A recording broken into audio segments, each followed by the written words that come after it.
Sebastian, welcome to the show, man. Justin, what's good, my brother? Always a pleasure. Dude, it's funny. I told you when I reached out to you, I do one episode a year, really talking about podcasting because I love this medium. It's built everything that I've ever done in my business, in my life. It's created the connections I have. And I feel like people don't talk about it from a common sense place anymore. Everybody's, high pie in the sky. I'm going to start a show. Millions of people are going to listen. I love your approach, which is why I want you to be my guy this year.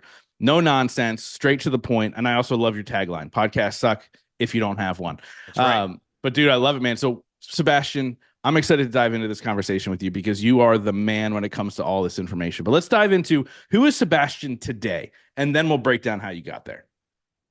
So, as a human being, I'm a powerful, lovable, authentic leader that is deeply passionate about helping people radically change their lives and their business through a vehicle that's called podcasting. My number one question that I pose to people is not how can you get 1 million downloads on your podcast? How can your show blow up?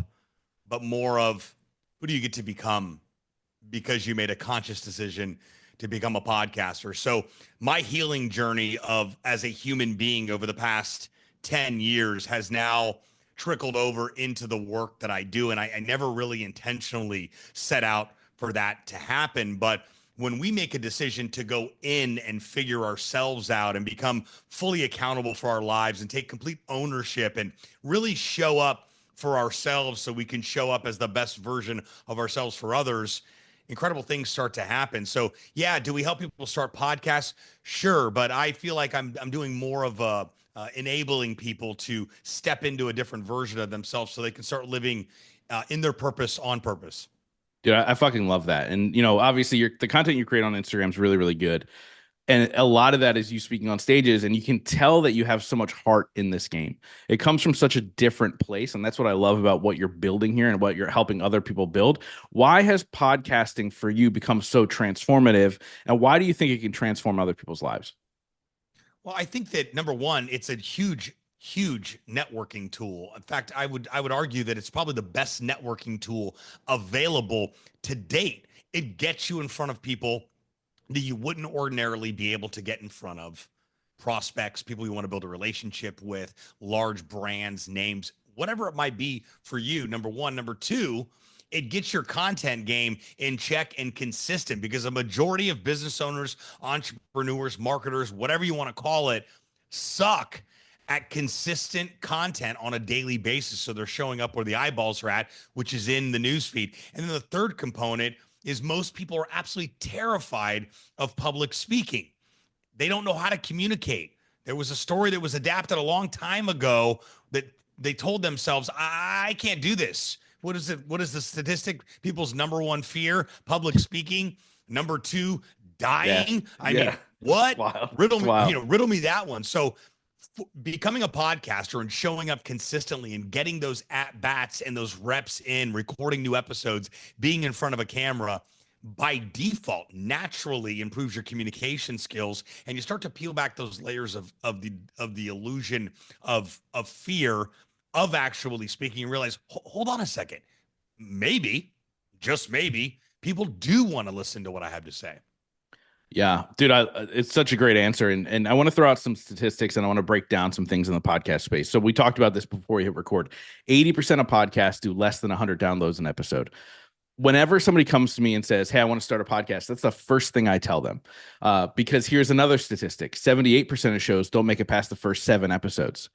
And why is that? It's because they believe they're going to record an episode and thousands of people are going to show up and they're going to end up on all the stages. They're going to be famous. They're going to make a ton of money. And that's just not the case. And the reality is, majority of people do it wrong, number one. And number two, most people don't stick it out long enough to see the growth that they intend to see. What makes a good podcast launch and what makes a bad podcast launch? And how can people avoid doing the bad? Focusing on what you need to do as a podcaster, which is record episodes and conduct an interview. Get all of the work off of your plate. Stop with the I can do it myself and the lie you continue to tell yourself where you enjoy the process of editing a podcast. Listen, if we break down the reality, just the reality of what it takes to record a podcast episode, produce a podcast episode, edit a podcast episode, upload a podcast episode, break down the content and repurpose it for social media clips, like you've got like a couple of hours into each episode. Number one. Number two, when you're wearing all the hats, just like anything else in business, eventually it starts to weigh on you and it feels like work. And as human beings, when it feels like work, it's not fun. And when it's not fun, we quit. So, why 80% of podcasters don't make it to a certain amount of episodes? That's why. I'm going to do it all my, well, I've got the, you know how many times on a daily basis that I hear, well, I'm starting a podcast. I got the first two episodes recorded. I'm working on editing. I'm really enjoying the process. Or I got the first two episodes recorded, and they have no plan. They have no game plan in place. If you're I'm a giant sports fan. I don't know if you are, Justin, but I'm a giant sports I'm a fan. baseball guy, but Okay, you're a baseball guy, but okay, so like when let's use football as an example, and my good friend Jack Daly used this example one time in one of his talks. He's a sales trainer, one of the best in the world actually, and he said, I was at the Super Bowl last year, and you saw the coach on the sideline, and he had his clipboard here, and he had on that clipboard, you know what that was? That was a playbook. That was a game plan, because without that playbook, he doesn't know what the next play is for his quarterback or for his defensive line or his offensive line. He had to have a game plan in order to best show up and execute and win that game. There is no difference when it comes to anything else business related. You must, and I reiterate, you must have a rock solid, concrete plan in place. What is the first thing we're doing? What's the next thing we're doing? What's the thing that we're doing after that? And create that playbook and that game plan. Once you've got that laid out, go execute on it, revise as you go, and stay consistent. Don't stop. What's not working, fix it. What is working, double down on it. People don't understand this, but I also think it comes from a scarcity space too. Well, yeah. I can't afford to hire an editor. What if I told you that going to Fiverr.com, you could find a laundry list of people that are willing, able, and excited to edit your podcast for maybe 10 or 20 bucks an episode? If you can't invest 80 bucks a month into someone editing your podcast episode and maybe another 80 or 100 bucks to a freelancer to chop up the video content into reels and throw some captions on it, and then an EA or a VA to upload it to Buzzsprout or wherever you host, or Spotify, which is free, by the way, then don't even get started. And that's what most people don't understand. They fail to understand the reality of how simple it is. And that's why I break it down. I give away all my secrets. I wrote a book 4 years ago. Podcasts suck if you don't have one. I'm not plugging the book. I'm talking about the book because it's all my secrets. I identify everything you need to do. You just need to go do it. And I don't mean go do it yourself. I mean, get it off your plate, go execute on it. When I started delegating, I'm sure you remember these days too, Justin. The first day that you start delegating and you no longer have to do a task that you absolutely hate, there's so much liberation available with that. Why? Well, like my coach, Dan Martell says, wrote a best-selling book, Buy Back Your Time. The premise of the book is to get in there and invest in buying back your time so you can reinvest your time into things that actually matter. So long-winded answer there, but hashtag rant over. No, but first of all, there's so many different directions we can go because of the rant, which is actually a really good thing. Number one. Number two, I tell people all the time, and it blows their mind. I go, I work 2 to 3 hours a day, and they almost fall out of their chair.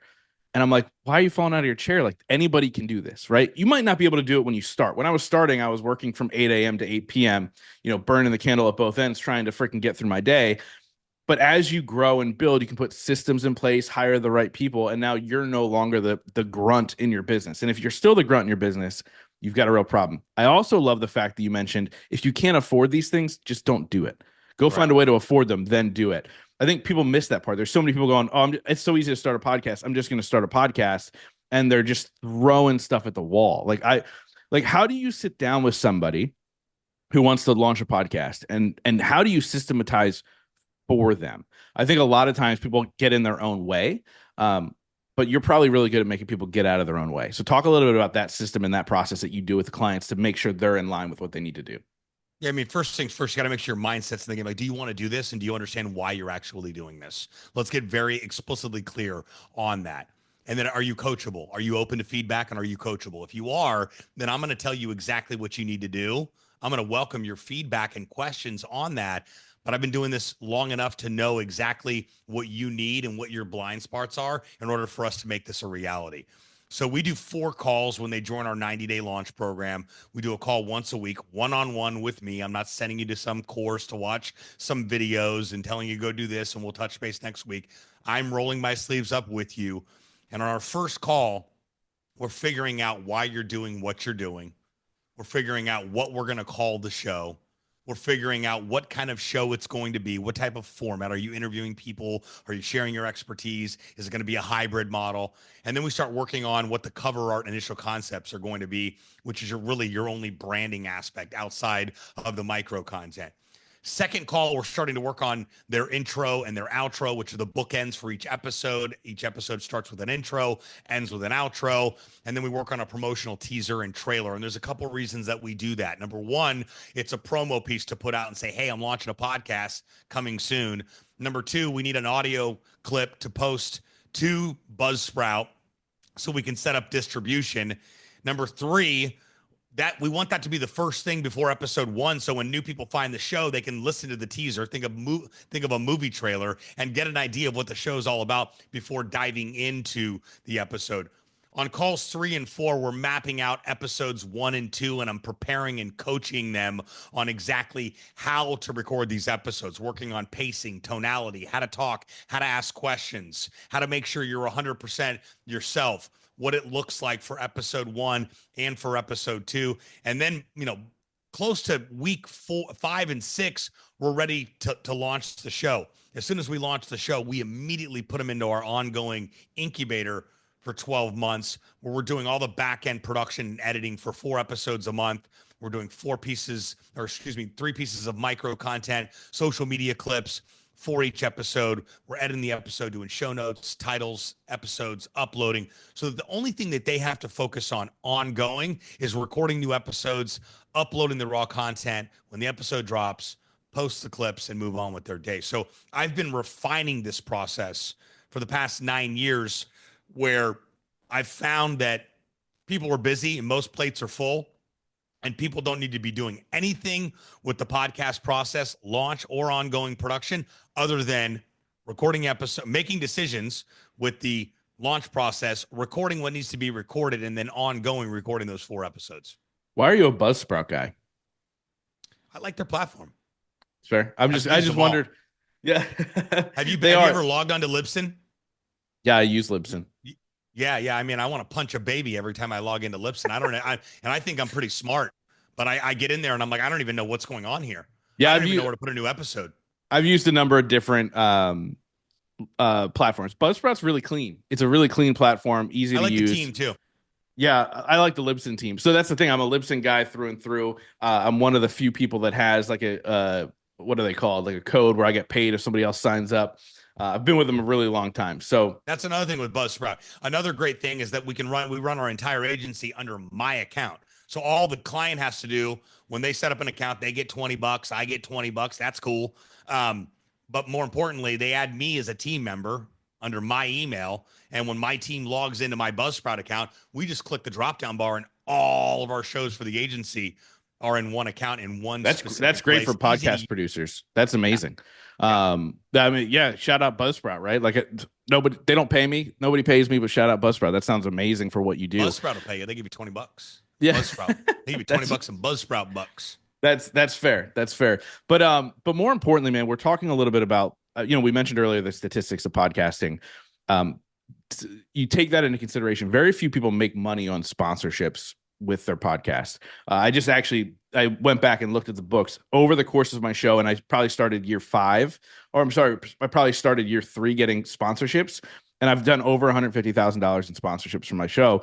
With that being said, most people can't do that, right? And so let's break that down. Like, why would somebody start a podcast if selling ads is not going to be lucrative for them? Because you can interview people you want to do business with. I'm living proof. I started doing that very early in my career. 15 years ago, my previous company, Social Buzz TV, my podcast, my first podcast was called Social Buzz on Air because I wanted this online radio show, and it was hosted with a platform called Blog Talk Radio. And you could have call-ins, and it was an online radio show essentially. But then I quickly found out that, I could take an RSS feed and I could put it on SoundCloud and I can turn it into a podcast because that's going to get me into Apple. But I did it because I wanted to connect with people early on, like the Mari Smiths and the Jay Bears early in the social game that were players. Gary V. That's how Gary and I met in 2010, was just being able to get in front of him and interviewing him right after Crush It came out and Thank You Economy came out. I was able to connect with him when he was wildly accessible, and I'm glad that I did. He forever shaped and molded the path that I would create and be on. But I continue to double down on that. And still to this day, if I join a new mastermind group, or I'm at an event, or I meet fellow speakers or people that don't have a podcast, own a 7 to 9 figure business, are busy, should have a podcast, we get along really well, I'm going to say, hey, let's get you on the podcast, because the odds of me converting into an agency client are pretty high. Then I started teaching that to all the clients that we work with. I don't care what you do. I had a guy that does retail point of sale who's in my BNI group. That's my local networking group, like offline, old school, who does retail point of sale, everything up until swiping the card. So all the hardware, reward systems, etc. And we were playing golf a couple months ago. We got done having lunch, and we're walking out of the clubhouse, and he was like, hey man, I had a guest on the show last week, closed him for $50,000. He's got 10 locations. And I was like, what?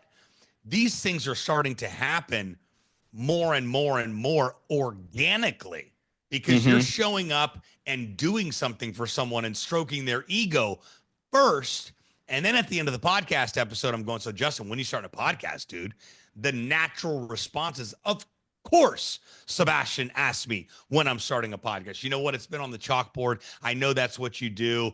Dude, we got to schedule a call and chat about what's possible. Let's do it. Do I convert everybody? No. But if you convert 10% of your podcast guests on a monthly basis, you're doing real good. Yeah, dude, it's so true. And I've worked with clients that I've interviewed. They become clients. Actually, my longest reigning client of 6.5 years was a guest on my show.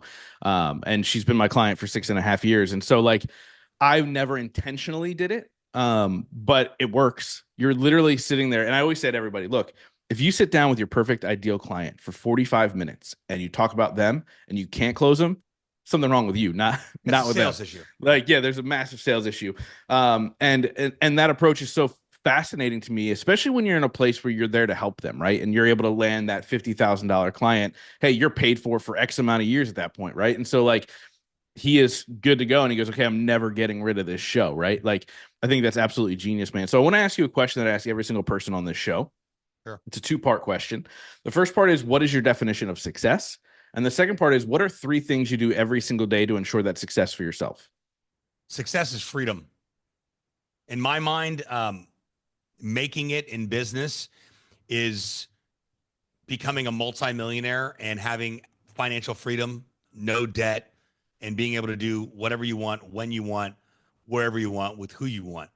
I've achieved a portion of that. I've not become an air quote millionaire, multimillionaire yet, and become debt free. That is on the pecking order and list of things to get done. But when I spent 18 years raising my daughter on my own, and I sent her off to college, and I thought all I wanted to do was just like, now I want to do whatever I want. And being a 45-year-old empty nester is not all what it's cracked up to be.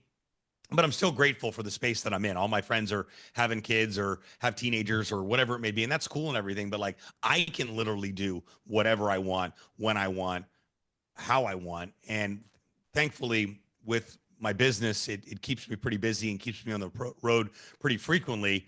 And as much as I would complain at times of constantly being on the road, because it's not all what it's cracked up to be. Living out of a suitcase and constantly being in airports and living in hotels is not as glamorous as it looks.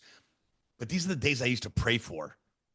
So who am I to complain about things that are actually coming to fruition now? So when I think of the core of success, it is freedom, and it's the quality of the relationships that you have in your life and how you operate. You said 4 things I do every day? Three things every day. I wake up, I read, I get in deep gratitude, thankful what I'm doing. I pray and thank God for everything I've got and where I'm at, and what's gonna happen next in this life that I've been able to create. And I get a workout in. I review my goals, and some days I fall short on doing that. And the Yeah. days that I fall short on doing that, I feel like dog shit.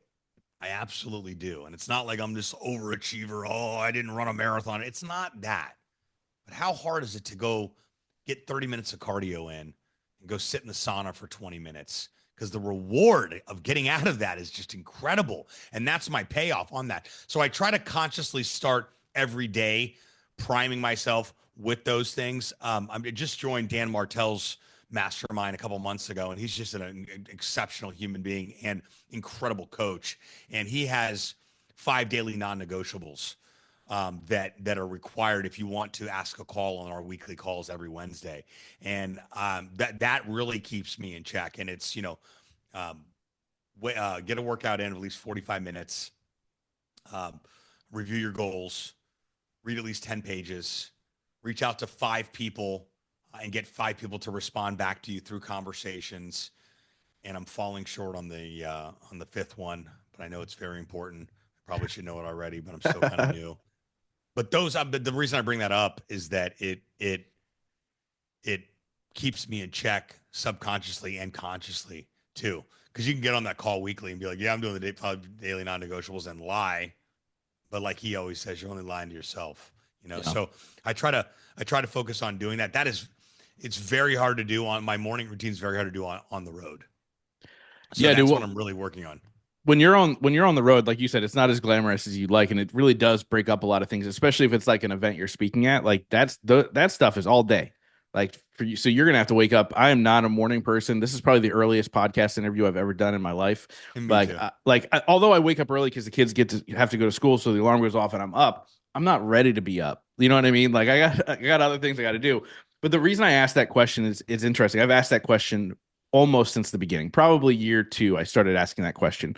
And then years later, somebody asked me, what's the common theme behind everybody you've interviewed? And I'm like, how do I find a common theme behind somebody like Burt Kreischer and then Trent Shelton and then Gabby Bernstein? Like they're from all totally different walks of life, right? And I realized They that all made it. question. There's the common denominator. Right.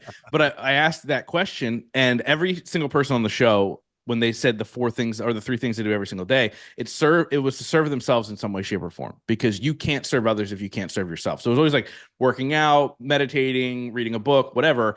And I have 4 daily non-negotiables, which is move my body, learn something new every single day, reach out to a friend, which is funny that your guy says reach out to 5, reach out to a friend. And then I do a visualization practice every day to make sure I'm still headed in the right direction and keep being excited about the things I'm building. And that's my 4 non-negotiables. And it's funny because when I don't do them, I do feel like shit. I do feel like, and not necessarily I feel like I failed the day, but like, oh, I could have, you know what? I could have done that. I could have done that thing, and I chose not to. So I'm glad you shared that portion. The fifth thing is post something online. Share what you're working on. Got it. Yeah, Sorry if you're listening, Dan. You're probably not, Dan, but maybe. I don't know. Hey, Dan. I don't know who you are, but you seem like a cool Oh, guy. you got to look him up. Guy's I a will. freaking superhuman. I always say he's ripped, rich, and rare. You can't argue with those 3 qualities. You just can't. I You love it, cannot. man. So Yeah. let me ask you this too. I've been asking this a lot often lately. At the end of your life, I want you to imagine that everything you've created is gone. There's no podcast. People can't go back and listen to the show and learn all about Sebastian. Any other content that you've created has gone off the face of the earth, and you can only be remembered for one sentence. What would you want that sentence to be? That guy made me really feel really incredible and believe in myself. It's powerful, man. And so what are you doing today to make sure somebody feels incredible? I'm encouraging people as much as I possibly can wherever I go. As a comedian, it's our job to make people laugh as much as possible. So, and be part of honing. I've only been doing comedy about 4 years now, but honing my craft, part of that is trying to be funny all the time. So I don't care if I'm in an Uber, at a gas station, or at the grocery store, or in a meeting, or on a Zoom call. Like what kind of funny can I infiltrate into it? Because if you can make people laugh, you're changing their day, you're changing their state, and you're doing something to leave them different. And that's really my goal in this experience called life is to just leave people different because I made you laugh, because I said something that shifted your mindset, because I helped you think differently, whatever the case may be. So I try to focus on doing that at all times. Like, being nice to people is free, and not, and we always don't strike out. I mean, we don't always knock it out of the park with that, because we're human beings and we have emotions and we have moods and feelings and all the above. But when we keep that at the forefront of our mind, I had a conversation with a friend of mine the other day about how we speak to people. And it was like, like I told my friend to shut up the other day, and they're like, you know what, that's actually just it's kind of mean when you think about it. Yeah. And we never thought about that when we were younger, but as the older that we get, we start to think about that. You're like, yeah, that's kind of a dick move to tell someone to shut up. You know what I Dude, mean? my This mom when I was a kid made shut up seem like the worst curse word you could possibly say. Wow. So it's always been in my head that shut up is insanely rude. Like, it irks me when my one step kid tells my other step kid to shut up. I'm just like, we don't tell people to shut up. Like, Yeah, it was yeah. just Get it right, kid. It's shut the fuck up. Get it right. Get it right. shut your fucking mouth, kid. No, but with that being said, man, stand-up comedy, I'm glad you brought this up. It's to me, it's one of the scariest things you could do. I've never done it. Terrifying. You'd be great. But I think I do okay, because actually when I speak, I always throw in jokes, right? Like, I've had people say to me, "You should be a stand-up comedian." Like, it just hits, and I was like, I'm so terrified to try it though. But what have you learned from getting up there and getting uncomfortable and going and doing that? That I can do it. So in fact, I tell this story a lot of how it started. So, like, I can go deliver a keynote, no problem, in front of thousands of people and be like, done, no problem. There's some nerves, of course, there's natural nerves, but I'm never, you know, terrified to do it. But comedy was like, put me in a bar with 50 drunk people, forget about it. Mhm. And I had my buddy Manny Gary Video on my podcast back in 2021. And he started the Miami comedy scene here. He goes to unconventional bars and spaces, and um, sets up in the corner and does a comedy show. And he does like 3 or 4 shows a week, and been able to build a consistent. It's, the comedy scene in Miami is growing and evolving. It's no New York, it's no Austin, it's no LA. It's funny to say Austin now. Yeah, I know, right? But Dude, Rogan changed that whole city. yeah, he did, among other things. But I explained that to Manny before the interview, and he was like, there's no way that you're terrified of comedy. Like, I've been following you. I know who you are. And I was like, for real? And he's like, yeah, I mean, we're in Miami. It's a small town here, but I remember when you had your social buzz agency, and you have the bow ties and the whole deal. Like, you've got like the personality, and obviously you're already a communicator and can speak. Like, I tell you what, I got a show next week in one of the areas of Miami here called Doral, about 25 minutes from my house. And he said, why don't you come out and just do 5 minutes, open mic? And I was like, all right, cool. I can do that. I can do 5 minutes open mic. And I get there, and he says, all right, you're third up. And I'm like, cool, on the open mic list. And he goes, no, in the showcase. And I said, this Whoa. motherfucker set me up. Well, this area of Miami is very populated with Venezuelans. So I just happened to write a bit. I was working with an old buddy of mine from high school who's a brilliant comedy writer. Will never do comedy, but a brilliant comedy writer. And I told him the show was going to be in Doral. And we joked that we called it El Doral. And he said, why don't we write a bit about you dating a Venezuelan that used to feed you too many empanadas and always wanted to get married so that she could get her papers, and that you finally took her to the courthouse because you had jury duty, and when she went to the bathroom, you bailed and you never saw her again. And we formulated this whole set on me dating a Venezuelan from Doral that fed me too many empanadas that wanted to date me. And I destroyed it for like, I think I did 7.5 minutes, which is an eternity. Oh yeah, Like, it's forever. It's forever. but it was at a brewery. The place was packed with Venezuelans. And after that, I was like, done. I got this. And I started to go hit some more open mics and get, acclimated to where it's all, there's a huge differentiating that needs to take place from from speaking and storytelling to comedy. Because when you start a comedy set, sure, you can come out and be like, what's happening, Miami? How we doing? And that's the extent of greeting the audience, because you better get into your material. Speaking, you can really start to paint a picture and you can greet the audience and you can talk. And then crowd work is a whole different animal, because you better be ready and on your toes and quick and Yeah. relevant and there. And then you've got hecklers and you've got all these other components that are going to come in to play on being able to go and do it. So, what I really wanted to, I've taken the unconventional approach, which is a very, very unpopular way of doing it, because it's cutting the line in the world of comedy. You got to pay your dues. You got to go open mics. You got to get your teeth cut. Blah. Listen, I've been on stage for 15 years. I'm going to do it differently, because I'm not trying to get a Netflix special, and I'm not trying to be the next Theo Vaughn. I'm trying to be the next Sebastian Rusk as a professional You also have a speaker. comedic name. That's a comedian's name. Right, Sebastian Rusk. Yeah, dude, I can see it. I actually do see that in a Netflix special. It's going Okay, fair down. enough. Let's go. Let's go. You hear that, universe?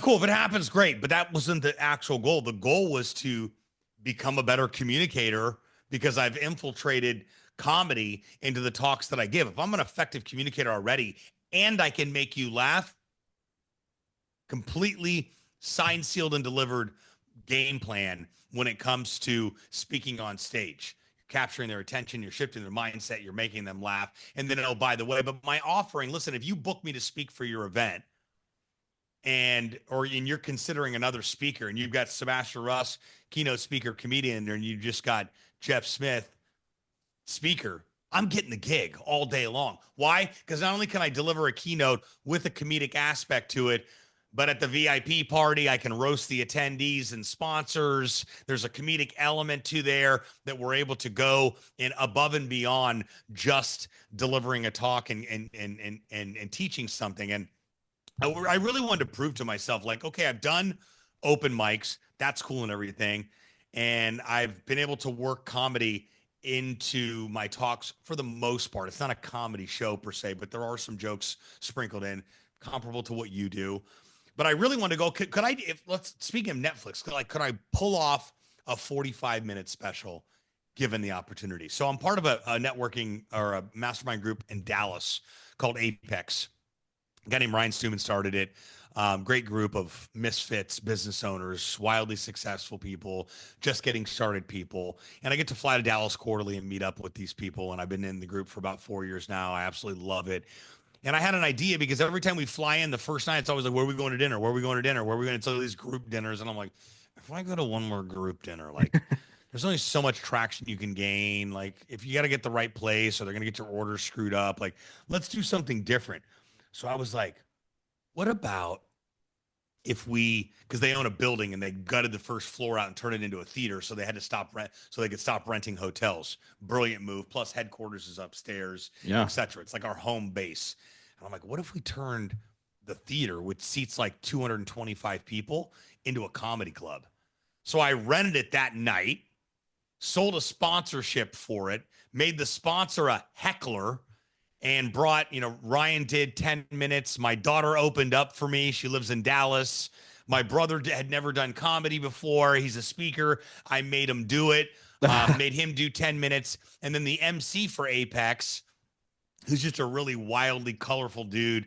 His name's Danny Galvez. He has a puppet. And I'm like, bring that puppet, and I want you to MC the comedy show. And then I ended up doing 45 minutes. And yeah, we did an Apex comedy show called Comedy Sucks If You Don't Do It. And I did it. I pulled off 45 minutes. And I had a couple hacks, which I've learned from seasoned comedians weren't that big of a deal as a hack. I did have a confidence monitor on the floor in front of me with my entire set, not every single word, but how I write my materials. I write the joke and then I put 3 bullet points underneath it. And as long as I have that point of reference, I'm never going to get off path. And I did 45 minutes. I could have easily done an hour and 15. So for that boost of confidence to be able to go and do all that, we had about 100 people there. A lot of my Dallas people that are in Apex, but also people that I know in Dallas. And everyone loved it. And I had people rolling. And it was that point in time where I'm like, okay, I've really got a handle on this comedy thing, but you've never mastered comedy. It's Yeah. always a work in progress, like anything else we're working on. Yeah, dude, I absolutely love it. So I wrap up every single interview with the same question. But before we get there, how do people find you? How do they get a hold of you? What's all the good stuff? Find me on Instagram at Podcast Suck. That's podcast plural, two S's. Podcast Suck, or you can just search my name, Sebastian Rusk. Give me a follow, shoot me a DM. I'd love to connect with you. Tell me that you found me on Justin's show. I'd love to learn what you're up to, how I may be able to serve and help, whether it's podcasting, maybe you got a question about life or comedy. I just want to connect with people. I love doing that. Or LinkedIn, same thing, Sebastian Rusk, and Facebook as well too. I'm here to help. Whether you got questions, thoughts, ideas, concerns, you want to start a podcast, you're looking for a comedian for your next event or a speaker, whatever it may be. I just love connecting with new faces. Sweet, man. And like I said, I wrap up every episode with the same question. Actually, before we get to that question, what are you looking forward to the most? Like, say, April 4th, 2025. So my buddy Justin hosts an event every single year, and I keep hearing about this event and hearing about this event and hearing about this event. And I'm going, baby. I'm actually jumping on the other side of the fence. I'm buying a ticket. I'm sitting in the audience. I'm listening to speakers, and I'm going to absorb a whole different experience on what is expected to be one of the most incredible events of 2025. So that is what I'm doing the first week of April. Dude, I love it. And the reason I brought that up is because there are people, I mean, past speakers have bought tickets, they're coming to the event. Future speakers have bought tickets, they're coming to the event. Some major players just love being in this audience. It is literally the greatest collection of people, man, and you're part of that. And thank you so much for doing that. And thank you so much for coming to the event, man. I'm excited to hang out since you're not going to Podfest, but I'm excited to hang out at Growth Now Summit Live, man, and we'll see you on the stage in the future for sure. So there's my public nod to you. You will be on the stage in the future.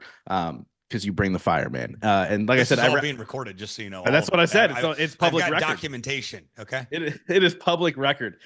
Dude. And like I said, man, I wrap up every single interview with the same question. And that is, in your life, what has been your biggest moment of growth?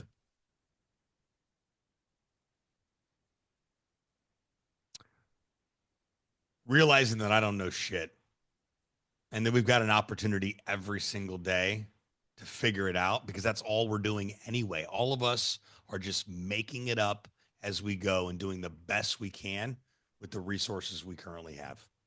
I love it, man. Sebastian, thank you so much for coming on the show and sharing your stories and your wisdom with my audience, man. Absolutely love it. Guys, if you need to do a podcast, reach out to this guy. Dude, thank you so much. I appreciate you. Thank you, my brother. I appreciate you too.